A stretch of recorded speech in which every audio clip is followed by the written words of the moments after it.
దాసనాగరాజు, Bharatiya Janata party SC Morcha రాష్ట్ర అధికార ప్రతినిధి, తెలంగాణ. మరి ఎంతోమంది ఈ భూమి మీద జన్మిస్తారు, అలాగే మరణిస్తారు.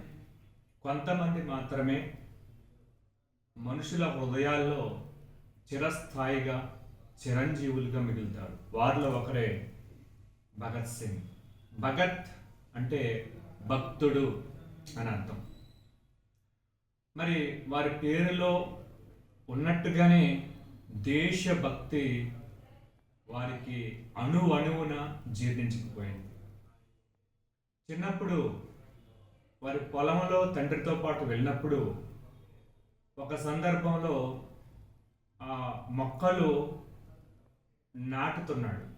వారి తండ్రి గారు, ఏం చేస్తున్నావు అంటే, ఇప్పుడు మొక్కలు నాటుతున్నాను, అవి పెరిగితే తుపాకులు కాస్తాయి అని బదులు చెప్పడం జరిగింది. పువ్వు పుట్టగానే పరిమళిస్తుంది అనే దానికి చక్కని ఉదాహరణ వారి యొక్క అణువణువులో ఏదైతే విప్లవ జ్వాల నిండిపోయిందో అది చిన్నప్పటి నుంచి కూడా అది ఉంది అని ఈ ఉదాహరణ ద్వారా, జరిగిన సంఘటన ద్వారా మనకు అర్థమవుతుంది.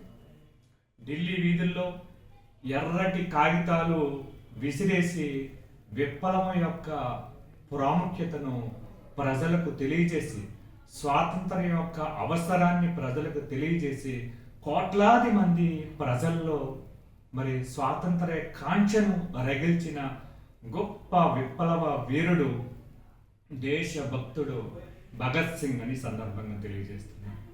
భగత్ సింగ్ 1907వ సంవత్సరం అప్పుడు మన పంజాబ్లో, అలాగే ఇప్పుడు మరి పాకిస్తాన్ భూభాగంలో ఉన్నటువంటి ప్రాంతంలో వారు 1907 సంవత్సరంలో మరి విద్యావతి, సుఖ్జీత్ సింగ్ అనే వ్యక్తులకు, తల్లిదండ్రులకు వారు జన్మించడం జరిగింది.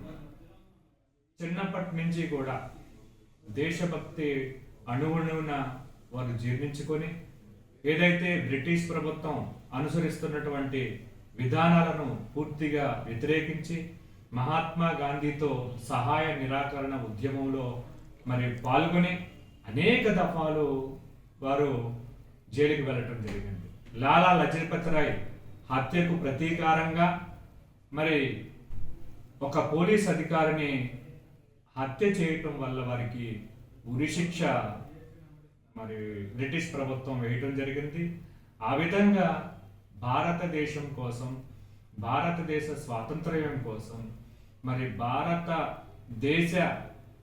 భరతమాత యొక్క దాస్య శృంఖలాలు విడిపించడం కోసం వారి యొక్క ప్రాణాన్ని తృణప్రాయంగా మరి త్యాగం చేసినటువంటి మహనీయులు భగత్ సింగ్. వారి యొక్క జయంతి సందర్భంగా వారికి హృదయపూర్వకమైనటువంటి నివాళులు తెలియజేస్తూ సెలవు తీసుకుంటున్నాను. భారత్ మాతాకి జై.